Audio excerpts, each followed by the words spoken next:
Hello. तो आज हम करेंगे पॉलिटी का क्लास 11th का चैप्टर 1 जो कि है कॉन्स्टिट्यूशन व्हाई एंड हाउ, क्यों बनाया और कैसे बनाया गया। तो इसके बारे में पढ़ते हैं।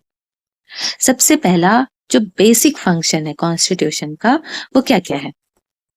तो the first function of a constitution is to provide a set of basic rules that allows for minimal coordination amongst member of a society.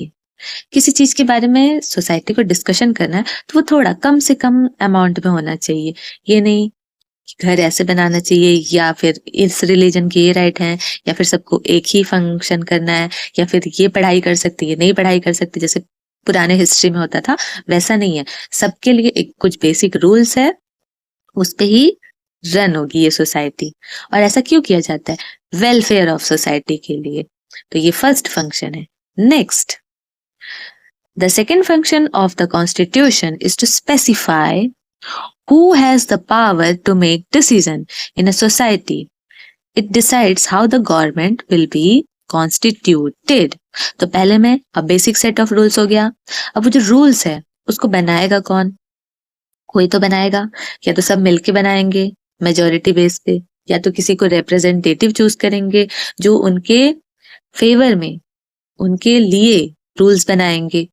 और ये पर्सन कैसे चूज किए जाते हैं? तो हम मानते हैं कि जो पर्सन है जिनको हम चूज कर रहे हैं वो बहुत अच्छे से हमारी नीड्स के बारे में जानते हैं। नेक्स्ट, जो थर्ड फंक्शन है, the third function is to set some limit on what a government can impose on its citizens. जैसे कि हिस्ट्री में होता था, किंग आया वो अपने रूल्स लेके आया, फिर दूसरा किंग आया वो अपने रूल्स लेके आया। तो ऐसा नहीं होना चाहिए, कुछ लिमिट्स होना चाहिए जिससे क्या है जो लोगों के राइट्स है उसका हनन ना हो। तो ये थर्ड फंक्शन होता है। These limits are fundamental in the sense that government may never trespass them. ऐसे रूल्स हैं जिनको कभी भी गवर्नमेंट पास नहीं कर सकती, मतलब इसकी अनदेखी नहीं कर सकती। फिर next, fourth function, the fourth function of the constitution is to enable the government to fulfill the aspiration of society and create condition for a just society. एक ऐसी सोसाइटी जहां सब इक्वल रहे, जहां सबके पास एम्प्लॉयमेंट रहे, सबको एजुकेशन लेने का राइट रहे, तो एक ऐसी सोसाइटी फ्रेम करना चाहिए। तो ये चार फंक्शन थे।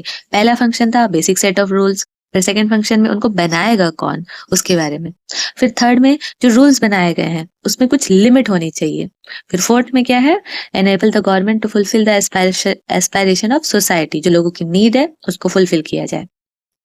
अब कुछ कंडीशन है, देखते हैं कि उसमें कौन सा फंक्शन फिट होता है। जैसे कि the government can not order any citizen to follow or not to follow any religion.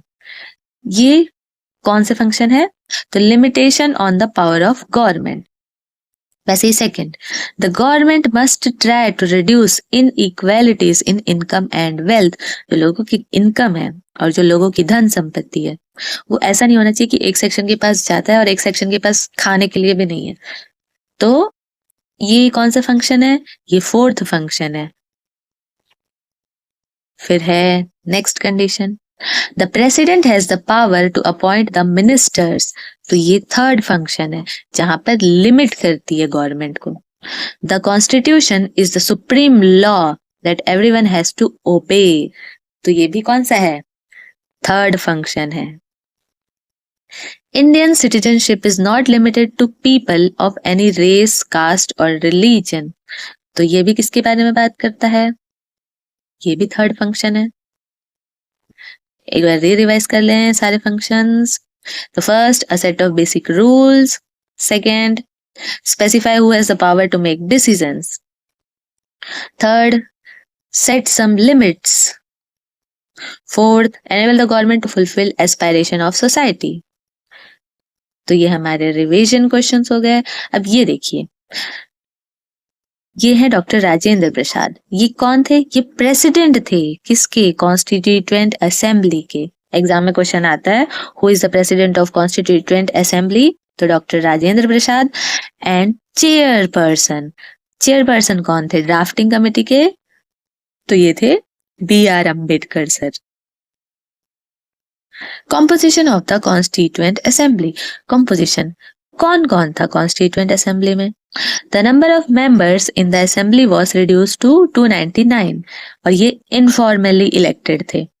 The constitution was adopted on 26 November 1949 लेकिन completely adopted नहीं हुआ था, कुछ parts बनने बाकी थे।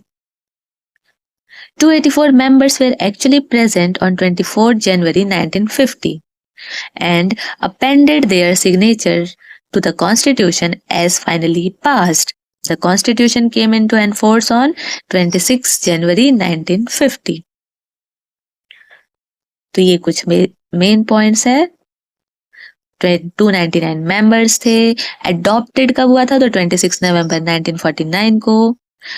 फिर 24 जनवरी 1950 को एक्चुअली प्रेजेंट हुआ था और 26 जनवरी 1950 को कॉन्स्टिट्यूशन एनफोर्स हो गया था। एग्जाम में या तो ये ऑप्शन आएगा या तो ये ऑप्शन आएगा। हम अपने कॉन्स्टिट्यूशन को अलग अलग कंट्रीज से लिए हैं, जैसे कि ब्रिटिश कॉन्स्टिट्यूशन से हमने कुछ चीजें ली है। क्या क्या है? First, past the post. फिर है parliamentary form of government, the idea of the rule of law, institution of the speaker and her his role, law making procedure. फिर वैसे ही यूनाइटेड स्टेट के कॉन्स्टिट्यूशन से हमने क्या क्या लिया है? Charter of fundamental rights, power of judicial review and independence of the judiciary. Irish constitution से हमने क्या लिया है? DPSP, जो वेलफेयर स्टेट के बारे में बात करता है। फ्रेंच कॉन्स्टिट्यूशन से क्या लिया है? Principle of liberty, equality and fraternity. Canada से हमने क्या लिया है? A quasi-federal form of government, a federal system with a strong central government. The idea of residual power.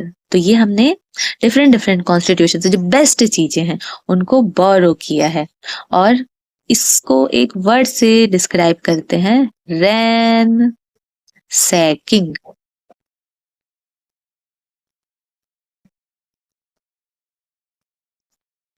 तो ये हमारा chapter 1 class 11th political science का डन होता है। Thank you.